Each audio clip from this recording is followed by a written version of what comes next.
여러분 안녕하십니까? 안녕하십니까? 자, 이번 시간에는 인권과 관련해서 고품격 사회 미술의 융합 수업을 준비했습니다. 박수 한번 주시죠. 자, 사회 수업이 인권에 대한 설명의 나열이라고 한다면 미술이 다루는 인권은 화폭에 담긴 한 장면이 직관적으로 모든 것을 설명하는 그런 과목이라고 생각을 합니다. 그래서 오늘 인권 미술사 수업을 해주실 고품격 선생님 박기표 선생님을 소개해 보겠습니다. 네. 소개해 드리겠습니다. 네, 반갑습니다. 우림중학교에서 미술을 가르치는 미술교사 박기표라고 합니다. 우선 저도 이렇게 인권 미술 수업을 준비하면서 덕분에 이제 오래전에 공부했던 미술사 지식을 다시 한번 살펴보게 되는 것 같아서 좋은 계기였던 것 같습니다. 네. 우선 이제 인권과 관련된 미술 작품들에 대한 이야기를 한번 해보려고 하는데요. 자, 그 전에 앞서서 먼저 인권에 대한 이 단어에 대한 용어를 알아야겠죠. 자, 선생님 인권이란 뭐라고 정의하셨어요? 자, 이렇게 정리를 할 수가 있습니다. 인권, 사람의 권리다. 자, 사람이 사람답게 살 수 있는 권리라고 생각을 합니다. 쉽게 얘기를 하자면. 자, 그래서 이런 권리를 누가 우리에게 부여했냐라고 얘기하면 흔히 뭐라고 얘기하죠? 네 글자로. 천부인권이라고 얘기를 합니다. 그래서 하늘이 모든 인간에게 부여한 보편적이고 절대적인 권리라고 얘기할 수가 있겠죠. 그러면 기표 선생님은 이 인권을 어떻게 생각하십니까? 저도 역시 이게 인권이라고 하면 뭐 앞에가 사람이 들어왔잖아요. 네, 그래서 그냥 사람으로서 존중받아야 하는 당연시되는 권리라고 이렇게 용어를 낼 수가 있을 것 같아요. 그렇다면 선생님 혹시 인간이 왜 존중받아야 될까? 혹시 그 생각을 해본 적 있나요? 이거 어떻게 보면 너무 당연한 거라서 그렇게 깊은 생각은 많이 못 해봤어요. 네, 그런데 이제 제 생각을 한번 말을 해보자면은 일단 역지사지란 말이 있잖아요. 남의 입장을 내 입장과 바꿔서 생각해봐라. 남을 대할 때 내가 만일 사람들로부터 차별이나 혐오를 당하면은 기분이 나쁘잖아요. 그렇습니다. 그렇죠? 네, 그렇기 때문에 남을 대할 때도 그런 식으로 대해야 되고 존중받으면서 그렇게 대해야 되기 때문에 인권이 이렇게 좀 존중받아야 되지 않나 이런 생각이 듭니다. 아주 쉽게 약간 뭐 생각을 체험을 해봅시다 우리가. 네. 선생님 자신을 안아주세요. 자신을 안아주세요. 아, 네. 자신을 너무 끈적이지 마시고. 네. 그러면 저는 이런 생각이 들거든요. 나는 존중받는 사람. 아, 네. 존중받아야 되는 예, 그럼 한 번 더 생각해 보면 옆에 계신 기표 선생님도 스스로를 존중받아 마땅할 존재라고 생각합니다. 그러면 네. 확장시켜 봅시다. 이 세계의 모든 존재, 우리 인류를. 네. 그러니까 모두 다 존중받아야 된다라고 생각할 거 아닙니까? 그렇죠. 그러니까 보편적으로 모든 인류는 스스로를 존중받아야 될 존재라고 생각하고 있다는 거죠. 이 문제가 사실 프랑스 철학 바칼로레아 문제였어요. 쉽지 않은 문제였는데 약간 보편주의적 관점에서 제시를 해봤습니다. 네. 자, 그렇다면 선생님 혹시 인권의 약간 반대말이라고 할 수 있는데 혹시 존중받지 못하는 경험 있으실까요? 존중받지 못한 경험이라는 게 이게 대표적인 예시가 이제 차별, 뭐 혐오, 뭐 약간 불평등 이런 걸 말할 수가 있겠죠. 약간 제가 보기에는 약간 이렇게 좀 어떻게 보일지 몰라도 약간 좀 기우쟁이였어요 사실. 그런 것 때문에 이제 뭐 좀 원래 떠드는 대로 약간 낙인이 찍혀가지고 좀 혼난 적도 있고 그런 경험들이 좀 있었던 것 같아요. 저는 이거 생각만 하면 아직까지도 심장이 두근두근 바운스 하는데 네. 예전에 이제 제가 기간제 교사를 한 적이 있어요. 하는데 네. 고모님 상을 당했어요. 상을 당해가지고 광주에서 울산까지 가야 돼요. 오후에 그 소식을 들었거든요. 그래서 제가 하루만 연차를 쓰고 다녀오겠습니다. 말 들었나? 기여 정의여. 기여 정의여. 무슨 뜻인가? 네. 기간제냐 전교사냐. 연차는 전교사 정도는 돼야 쓸 수 있는 것이요. 그 다음날은 사실 모의고사였기 때문에 제가 빠져도 사실은 상관없는 그런 시간이었는데도 그렇게 배려가 없었다는 거죠. 그래서 차별과 억압은 우리 사회에 만연해 있습니다. 그래서 이 차별이 우리의 몸속에 새겨져가지고 아픔으로 남기도 합니다. 그래서 이러한 인권을 침해하는 것들을 우리는 똑똑히 이제 인지를 하고 앞으로 우리가 개선해 나가야 한다고 생각을 해요. 그래서 이번 시간에 인권의 역사인 과거를 살펴보고 현재와의 이 대화를 통해서 올바른 인권을 확립해 나가야 된다고 생각을 합니다. 정 선생님 말씀대로 이제 과거에 있었던 인권 사례, 그러니까 인권이 어떻게 차별받았는지에 대한 사례를 살펴볼 건데요. 이걸 살펴보기에 있어서 가장 좋은 것이 이제 미술 작품으로 해서 볼 수 있는 방법이 있습니다. 네. 흔히 이제 미술 작품이라고 하면은요, 자 옛날에는요 사진기나 뭐 영상기 그런 게 없었어요. 그러다 보니까 이제 역사적 사실을 기록할 때 미술 작품으로 많이 기록을 했어요. 이제 역사적 사실 그리고 미술 작품 이렇게 같이 가게 됐습니다. 네, 그래서 오늘은 이렇게 제가 인권과 관련된 미술 작품들을 가져왔고 이제 그에 대한 인권 이야기를 하려고 하는데요. 그거를 이렇게 크게 6가지로 나눴어요.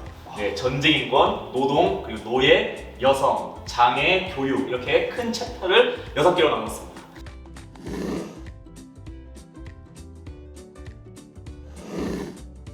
자, 이 작품 보시면은 누구나 한 번쯤 봐보셨을 겁니다. 네, 피카소의 이제 게르니카라는 작품인데요. 선생님, 이 작품 보면은 일단 화면에 보면 이제 무엇이 보이나요? 일단은 뭐 이 소도 보이고요. 네. 말도 보이고. 그렇죠. 사람들도 이렇게 보입니다. 근데 표정들이 너무나도 좀 이런 표현하면 그로테스크한 예. 뭔가 절망과 어떤 암흑의 느낌이. 당시 피카소가 이제 전쟁에 있는 역사적 이제 참담함을 이제 표현하기 위해서 그린 건데요. 피카소는 스페인 사람입니다. 이 스페인에 갑자기 폭격이 떨어져요. 그 폭격이 떨어진 지역이 바로 이 게르니카라는 작은 마을이었습니다. 저는 네. 이게 게르니카 뜻을 몰랐는데 네. 마을 이름이요. 네, 마을 이름이었습니다. 이게 마을에는 당연히 이제 전쟁과 무관한, 그러니까 이제 죄 없는 시민들이 살고 있었겠죠. 그렇죠. 네, 그 시민들에게 그냥 이유도 없이 폭격을 했어요.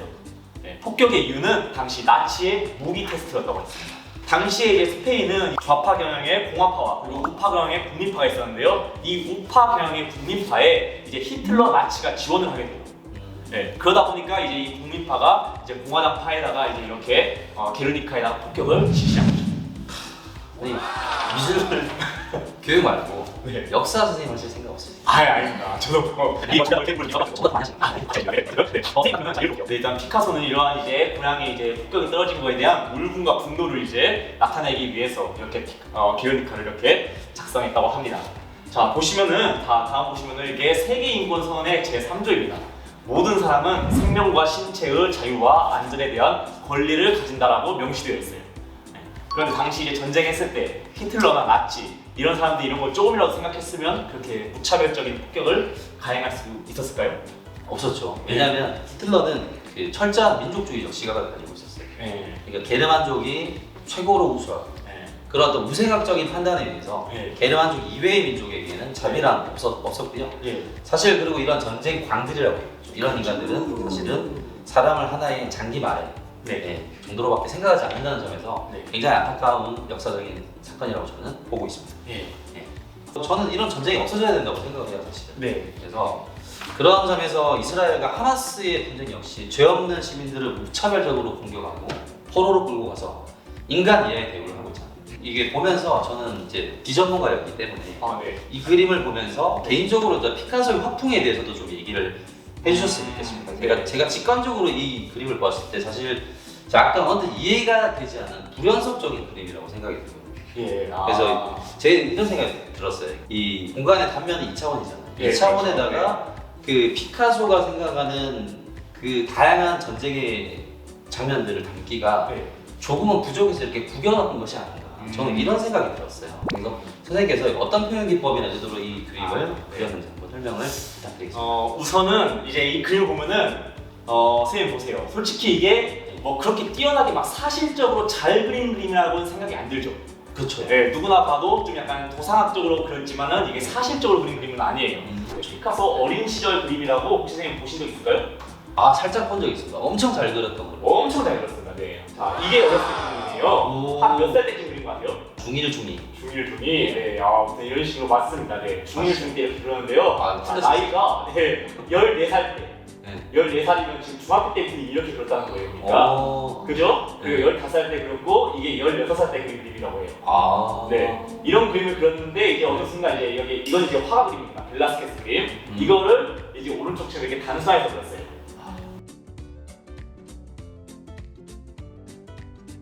이렇게 그리게 된 이유가 피카소는 이제 입체파라는 거에 이제 창시하게 됩니다. 그 3차원의 입체가 아니라 큐비즘이라고 해요, 영어로는. 즉 큐빅으로 이루어진 건데요. 이걸 많이 그린다고 해보세요. 자, 이거를 그릴 때 평면 2차원의 평면을 그리잖아요. 자, 앞면을 그리면 앞면만 보이겠죠.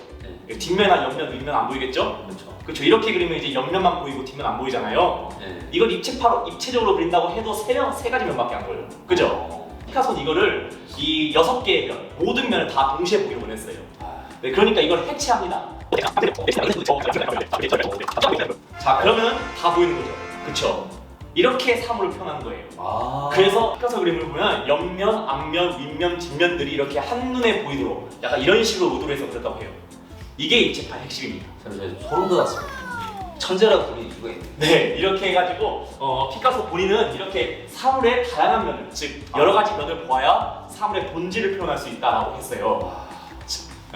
그래서 이 책파를 한마디로 정의를 하자면은 사물의 본질을 표현하기 위해서 다시점적으로. 네. 우리가 사물을 보는 건 흔히 말해서 고정 시점이잖아요. 네, 딱 시점이 딱 눈이 앞에가 있으니까요. 근데 이거를 위에서도 아래에서도 그리고 옆에서도 볼 수 있는 다시점적으로 바라보아서 이런 식으로 단순화해서 그 대상을 표현했다고 합니다. 네. 색채는 지금 무채색이잖아요. 그렇죠. 무채색인 이유는 그냥 어떻게 보면 단순한 이유인데요. 전쟁의 참상을 극대화해서 표현하기 위해서였어요. 원래 아까 제가 보여드렸던 피카소 작품들 보면 선생님 거의 다 화려했잖아요, 색깔이. 그렇죠. 근데 이 게르니카가 만약 화려한 색깔이었다고 생각해보세요. 그럼 약간 전쟁적인 느낌 들었을까요? 아니죠. 흑백이 이게 바탕이 돼야죠. 그렇죠. 네, 뭔가 컬러풀했으면은 좀 장식적인 느낌이 강했잖아요. 맞아요. 네, 그렇기 때문에 이렇게 흑백으로 그렸고요. 이 게르니카는 또 도선학적으로도 해석이 이제 있어요. 자, 맨 위에 보는 전등 이거 같은 경우는 이제 폭격을 나타낸다고 해요. 폭탄, 네, 폭탄 나타내고 이제 이 주인공처럼 보이는 황소, 그리고 황소, 말 같은 경우에는요 이게 폭력이나 스페인의 군인들, 무자비한 군인들을 나타내고요. 밑에 이제 울부짖는 여인들이 있어요. 여인들이나 이렇게 있죠. 이런 사람들이 이제 희생자들을 나타내요. 특히 여기 보면 이제 아이를 안고 있는 모습이에요. 이 어머님께서 아이를 안고 있는 모습인데 이거는 이제 미켈란젤로의 피에타의 영감을 받아가지고 이렇게 그렸다고 합니다.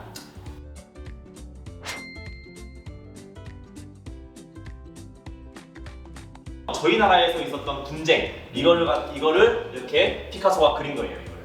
자, 선생님 이 그림 보시면 좀 어떤 느낌 드시나요? 저는 이거를 딱 봤을 때 이런 생각이 들었어요. 이 그림은 이분법적으로 대조적인 의미로 나왔다. 네. 여기 흑살자와 피약살자를 나눠놓은 그림이라고 생각이 들었고요. 여기 군인들을 표현했던 이 몸체를 보면 굉장히 직선적이에요. 그렇죠. 직선적인 인간의 어떤 그 정을 담은 둥그스름한 그런 마음이었고 보면 얼굴들이 다 표정이 없어요. 그렇죠. 표정이 없고 오로지 기계적으로 인간을 살려가기 위해서 만들어진 군인의 모습을 보이고 있고 여기는 되게 안타깝습니다. 우리가 사실 전쟁이 일어나게 되면 가장 먼저 희생받는 사람들이 힘없는 사람들. 그렇죠. 주로 나오는 사람들이 모습 여성과 아이들이 지금 이렇게 벌거벗겨진 채로 돌고 있다. 그래서 정말 이 피카소는 이 그림을 통해서 확실히 가해자와 피해자를 명확하게 구분한 그런 표현 기법을 사용하지 않았나 저는 이렇게 아마추어적입니다. 선생님 관찰력이 대단하신데요. 네, 맞습니다. 네, 그대로 선생님께서 말씀하신 그대로고요. 네, 피카소 본인도 이거 이렇게 의도했다고 해요. 직선적이잖아요, 뭔가. 여기는 곡선적이잖아요. 네, 여기는 뭔가 기계적인 느낌이 강하죠. 여기는 이제 사람 느낌적인 면이 강하잖아요. 네, 그래서 이렇게 전쟁의 참상을 이렇게 표현하였고, 아까 게르니카와 마찬가지로 여기도 이제 무채색이 주를 이루잖아요. 네, 그래서 이렇게 피카소도 이런 전쟁 관련해서 좀 평화를 외치는 약간 그런 화가였다는 것만 알고 계시면 될 것 같습니다. 아주 좋습니다. 고야의 5월 3일의 학살이라는 작품이에요. 자, 아까 작품하고 비교해 볼게요. 뭔가 구도가 좀 비슷하지 않나요, 선생님? 예, 비슷합니다. 네. 아까 전에 말씀드린 좌우 대조적인 구분을 통해서 가해자와 피해자의 어떤 여실히 구분한 게 이제 보입니다. 실제로 피카소는 이 고야의 작품에서 영감을 얻어가지고 이렇게 그렸다고 해요. 네, 그렇기 때문에 어떻게 보면 미술사가 이렇게 주고받고 이런 영향을 주고받거든요. 이 해당 작품 같은 경우에는요, 당시 이것도 배경이 스페인이에요. 고야는 스페인 화가인데요. 스페인 그때 나폴레옹 당시 집권이었는데 프랑스 나폴레옹 군대가 이 스페인의 이 시민들을 학살한 장면입니다. 네. 그래가지고 고야 역시 당시에 스페인 시민으로서 약간 이제 분노와 절망감을 느꼈고 그래서 이렇게 그림을 표현했다고 해요. 저는 이 작품을 보면서 느낀 점이 배경이 이제 어둡다는 거죠. 배경이 그렇죠. 어둡고 밤인데 이제 가운데에 여기 등불이 밝혀져 있어가지고 학살당하는 사람들의 모습을 분명하게 노출시키고 있어요. 그래서 맞습니다. 총을 든 사람들은 뒷모습, 표정도 보이지 않고 빛의 대조적인 장면을 통해서는 학살의 참상을 고발하고 있다는 생각이 들어요. 감정을 표현하고 싶지 않은 그런 의도도 저는 살짝 보입니다. 그리고 전쟁의 참상을 표현하고 이런 식으로 해가지고 죄 없는 시민들을 이렇게 주인공을 부각했는데요. 자, 여기서 눈여겨봐야 될 점이 여기 주인공이 누가 봐도 이게 흰색 남성으로 보이잖아요. 유명한 사람일까요? 아니면 이름 없는 사람일까요? 제가 봤을 때는 유명한 사람입니다.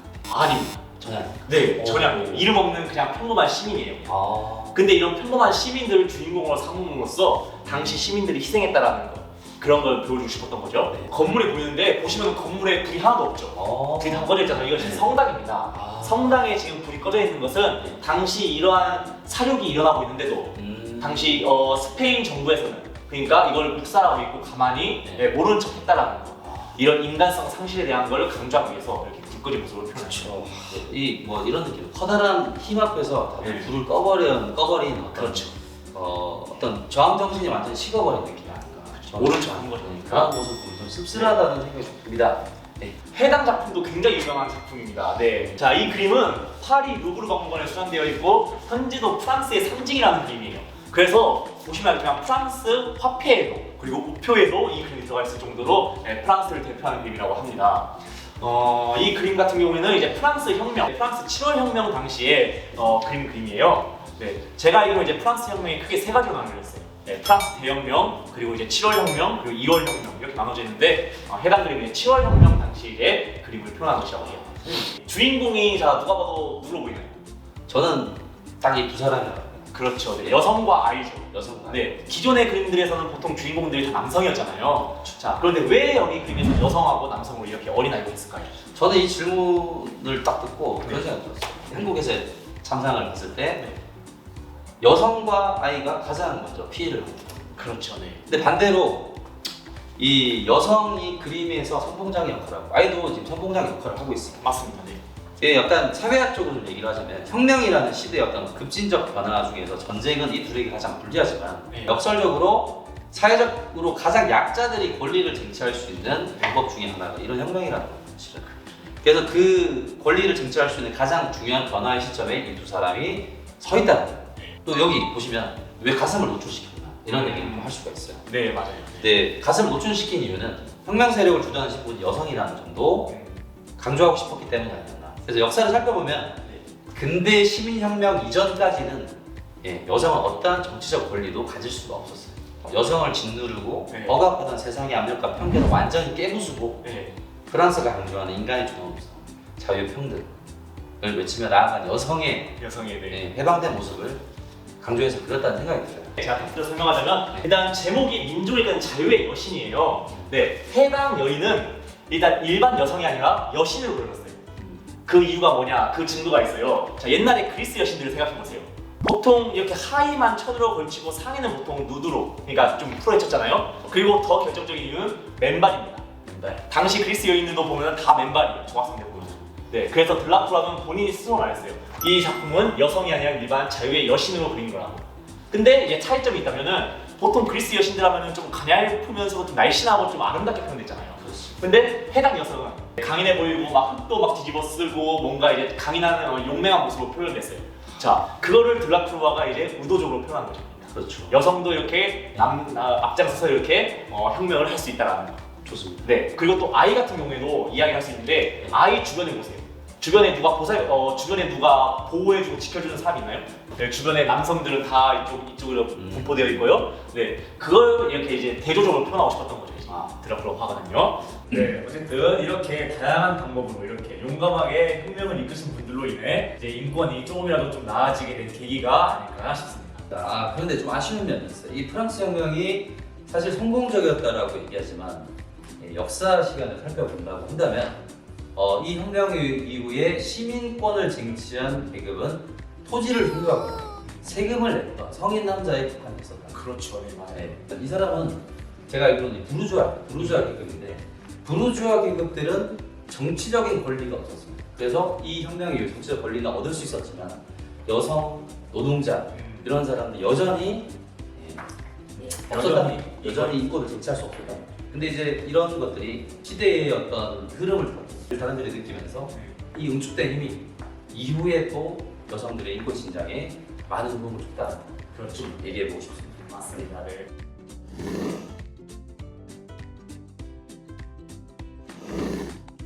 자, 먼저 노동인권과 관련된 세계인권 선언이 있습니다. 자, 한번 읽어볼게요. 모든 사람은 노동시간의 합리적 제한과 정기적인 유급 휴가를 포함하여 휴식과 여가의 권리를 가진다 라고 제24조에 명시되어 있습니다. 자, 근데 선생님, 옛날 같은 경우에는 이런 것들이 제대로 잘 지켜졌었나요? 아니요, 안 지켜졌습니다. 그렇죠. 네. 좀 더 부연 설명을 하자면 네. 노동의 문제가 대두된 시점은 바로 산업혁명 시기. 영국에서 하죠. 보시면 이거 지금 무슨 장면 같아요? 지금 봉에 길에서 그냥 쉬고 있는 거 아니에요? 봉은 아니고 줄이에요. 힘들어서 줄이에요. 이거는 관자계에서 누워진다. 이게 뭐냐면 이 구세군 관짝이었어요. 여기서 관에 들어가서 자는 거였어요. 다른 숙박 시설에 비해서 인기가 있었다. 아 인기가 있었어요 이게? 네. 아 그러니까 이 사람들은 집에 갔다가 출근하기가 힘들었던 시간이다. 그리고 이제 이게 행오버라고 여기 매달려서 이렇게 자는 거예요. 아. 주요 고객은 이제 노숙자입니다. 난방이 없기 때문에 진짜 이거 웃으면 안 되지만 겨울에 얼어 죽는 사람이 있었어요. 네. 그나마 5시, 6시쯤에 깨워줘요. 깨워주는 것도 어떻게 깨워요? 줄을 끊어버려요. 아 쓰러지는 거죠. 쓰러지겠네. 네.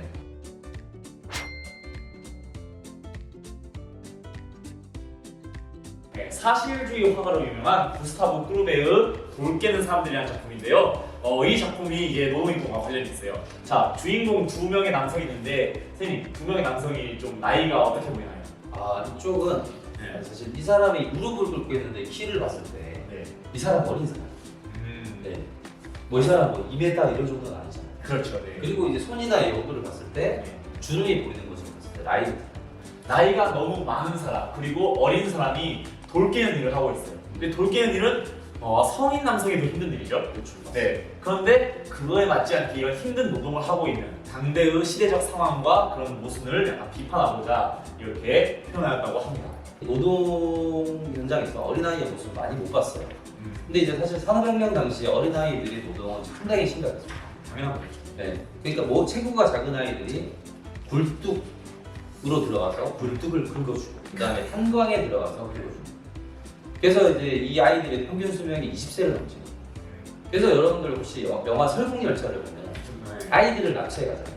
그 제일 앞쪽에 보면 엔진룸 있잖아요. 네 맞아요. 엔진룸에 들어갈 수 있는 체구를 가진 아이들은 어린아이들이 바꿨다. 그 영화 보면 애들이 고개를 들면 다 얼굴에 흙이 묻고 막 기름이 묻어 있고.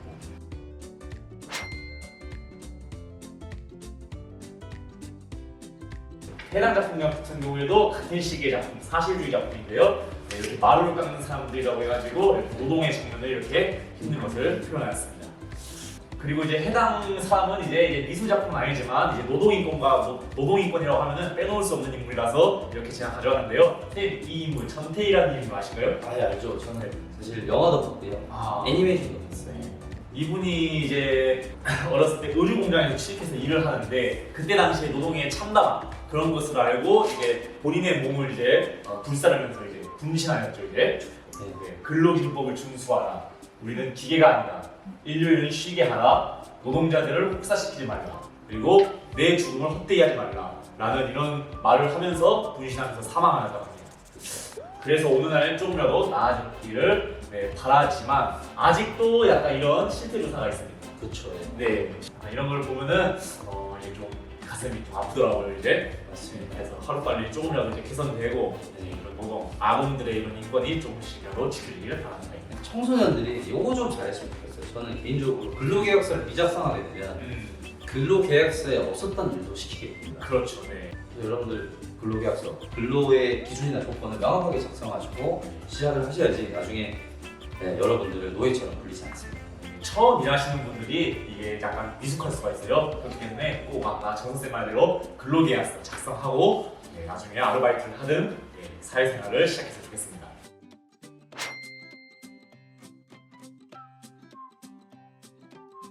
해당 작품은 이제 노동과 관련된 작품 중 하나인데 제가 이제 좋아하는 작품이라서 하나 가져왔습니다. 선생님 작품 보면은 이제 어떤 게 보이나요? 아 저는 이거 보면서 영화배우 최민식 씨를 소환하고 싶습니다. 약간 이제 이런 생각이 들어요. 누워있어요. 오늘만 날씨 찌개네. 내 얼마 부인이랑 막 논도 메고 밭도 메고 막 다 했어. 연물도 줄 거만. 한마디로 다 하고 싶다. 뭐 이런 느낌. 그렇죠. 노동의 심이란 꿀 같은 것이다. 뭐 이런 것들을 보이고 있습니다. 그러니까 노동을 하면은 이렇게 본인들이 쉬고 싶을 때 좀 쉬는 것도 필요하고 이런 약간 보상에 따라야 되는데 이제 우리가 봤던 작품들에서 보면은 그런 노동에 대한 이런 인권이 전혀 안 지켜졌기 때문에 이제 그런 것들이 지금이라도 좀씩 지켜지길 바라는 바입니다. 그렇죠.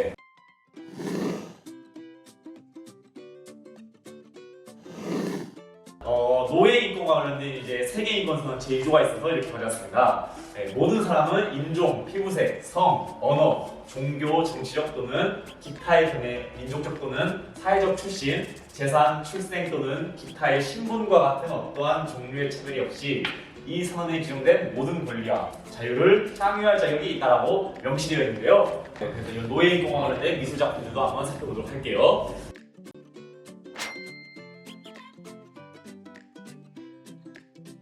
낭만 있는 그림이라고 생각할 수도 있겠는데요. 선생님 보시면 이제 어떤 것들이 이제 어떤 주제가 보이나요? 풍랑에 휩싸여가지고 뭔가 지금 소름 돋치는 느낌이 들고 예. 좀 선뜻했던 것은 이쪽이었어요. 이쪽에. 네, 그렇죠. 사람의 신체인 것 같은데 예. 여기 막 물고기들이 달려들고 있다는 것은 시신들이 바다에 버려졌다라는 어떤 그런 느낌이 들어요.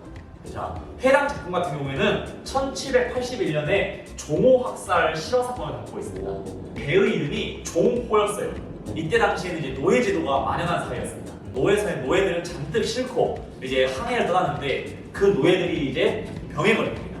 배 위에서 사망한 경우에는 이제 해당 나라에서 보험 처리를 안 해줘요. 그래서 이제 그 노예들을 그냥 바다에다 버리는 겁니다. 버리면은 이제 그 이제 해당 나라에서 보험 처리를 해주거든요. 그렇죠. 네, 분실로 처리해가지고 사람 취급도 안 하고 보니까 이렇게 한 거고요. 이 노예들을 진짝처럼 싣고 왔어요.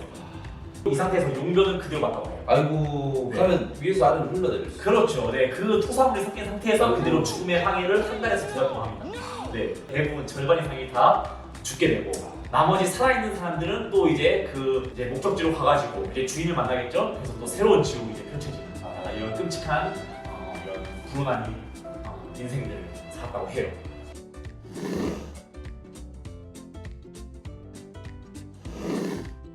네, 다음은 이제 여성 인권에 대한 건데요. 자, 해당 작품은 이제 니콜라 푸생의 사비니 여인들을 납치한 작품인데요. 선생님, 해당 작품을 보면 이제 분위기가 어때 보이나요? 아 지금 이걸 네 글자로 표현하면 아비규환입니다. 아니고요. 그렇죠. 좀 칼 들고 막 찌르려고 하잖아요 지금. 네. 로마를 세운 로물루스가 이웃나라 사비니 사람들을 건국 축제로 초대를 해요. 그런데 이 축제는 그냥 구실일 뿐이고, 네, 당시 이제 로마는 오랜 전쟁으로 인해서 이제 자손들을 번창시키기 위한 방편으로 이웃나라 사비니의 여인들을 초대해서 겁탈하는 그런 작품입니다. 해당 주제가 너무 충격적이고 유명한 실화여서 이제 해당 주제를 토대로 해서 이제 여러 가지 작품들이 나오게 되는데요. 이제 저희가 잘 아는 피카소도 해당 주제로 이렇게 두 개의 작품을 남겼어요. 그리고 뿐만 아니라 이렇게 찰스 나흘 혹은 잠볼라냐 같은 조각가들도 이렇게 그림과 조각 작품으로도 많이 남겼습니다. 자, 저희는 이 주제보다는 당시의 여성들의 인권에 대해서 이야기하겠죠. 당시 여성들의 인권이 조금 더 없었다는 거죠. 네, 그렇기 때문에 역사적 슬픈 사건들이 있지 않나 생각합니다. 여성이 지금의 인권을 쟁취하게 된 것은 사실 불과 100여년도 되지 않았습니다. 그동안 역사 속에서 여성은 전쟁이 많았던 시기에는 하나의 어떤 전쟁 전리품으로 취급되기도 했고 노예로 취급되기도 했고 근대까지 민주 시민으로서의 정치적 권력은 얻을 수가 없었다는 거죠. 우리나라로 따지면 또 위안부라고 있잖아요. 그렇죠. 네, 그렇죠. 정말 너무 슬프고 비극적인 사건도 있는데 그것도 어떻게 보면 여성 인권 학대. 그렇죠. 네, 정말. 선생님은 혹시 여성 인권 하면 또 대표적인 사례 같은 작품 같은 거 본 적이 있으신가요? 저는 이제 네. 프리다 칼로의 어떤 작품들이 생각납니다. 또 여성들이 당연하게 여겼던 그런 관습들에 대해서 비판적인 그림을 그렸던 그렇죠. 네. 그런 화가의 어떤 작품들이 생각이 납니다. 네. 다음은 이제 앵그르의 그랑드 오달리스라는 작품이에요. 네. 선생님이 접해본 누구가 하면 주로 남성들이 만나요, 여성들이 만나요. 생각해보니까 남성들이 이렇게 하고 있으면 좀 뭔가 좀 그런 느낌이 그렇죠. 네. 저는 오히려 여성들의 어떤 누드화가 좀 더 많이 봤다고 생각해요. 왜냐하면 그렇죠, 네. 누드는 어떤 여성들의 어떤 자본의 논리에 따라서 좀 더 네. 상품화되어 가고 있기 때문에 여성의 주도가 더 훨씬 더 많죠. 그렇죠. 네, 당시에도 그랬었어요. 미술 작품이 그려진 이유는 사진기나 그런 게 없었잖아요. 그러니까 귀족들이 보는 포르노 야동처럼 이렇게 그려지게 되고 그래서 이런 누드화가 좀 많이 그려지게 됐지 않았나 생각합니다. 그러니까요. 얘가 이렇게 떠나질 않겠네요. 진짜 너무 지금 사실 좀 무섭긴 한데 수업을 듣고 있다. 알겠습니다. 로열석에 앉았네 지금. 오케이 출발. 근데 이제 이렇게 여성 누드화가 많았다는 거를 이제 당시에 이제 페미니즘 이제 그룹에서 비판하기 시작했어요. 해당 작품은 이제 게릴라 걸스의 이제 작품인데요.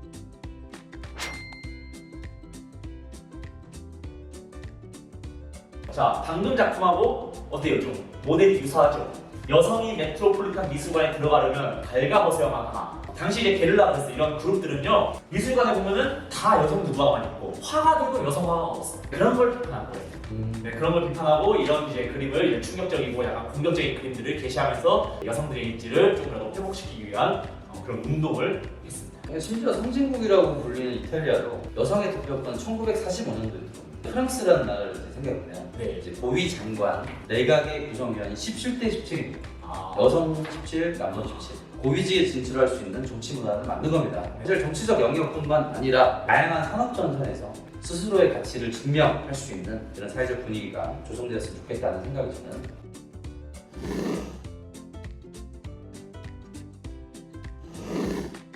많은 사람들이 좀 장애인 약간 차별하는 그런 만연한 사회가 지금도 보이지 않을 수 있어요. 그렇죠? 근데 과거에는 그게 더 심하면 심하지 좋지 않았단 말이죠. 그런데 이제 이런 장애인에 대한 화가 그림을 제가 극단적으로 두 개를 비교해서 한번 보여드릴게요.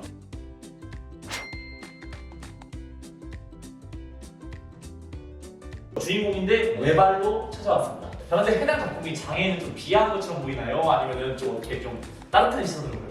조금 따뜻한 느낌이 아니라 저는 비하한다는 느낌이 전혀 그렇죠. 안 드네요. 네, 제가 봐더라도 여기 보면 다들 여기 뭐 어떻게 박수 치는 건지 모르겠지만 어쨌든 손을 올리면서 순례자니까 기도손으로 하고 있는 것 같아요. 그렇죠. 네, 그렇게 하고 있고 다들 우러러보고 있잖아요. 네, 그렇기 때문에 해당 작품은 조세 니에페링스의 말로는 장애인을 이렇게 따뜻한 시선으로 바라보는 그런 안목을 가지고자 이런 작품을 그렸다고 해요.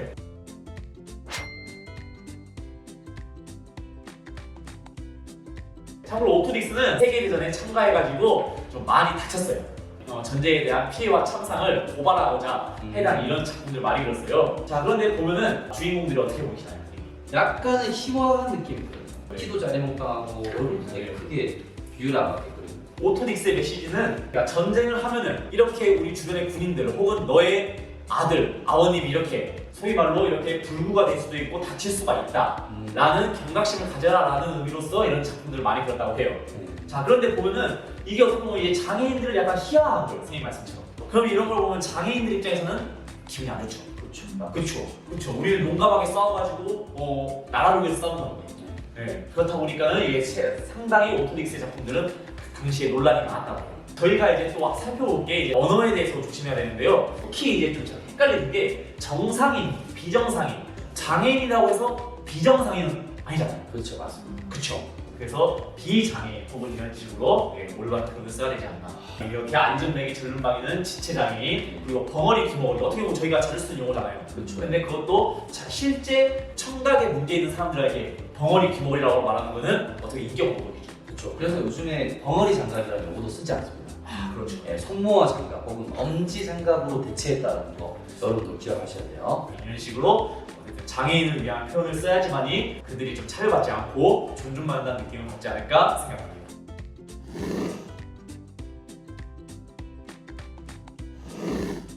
자, 그 세계인권선언 제26조를 보면 모든 사람에게 교육을 요구할 권리가 있다. 그래서 이제 다음 미술 작품 한번 볼게요.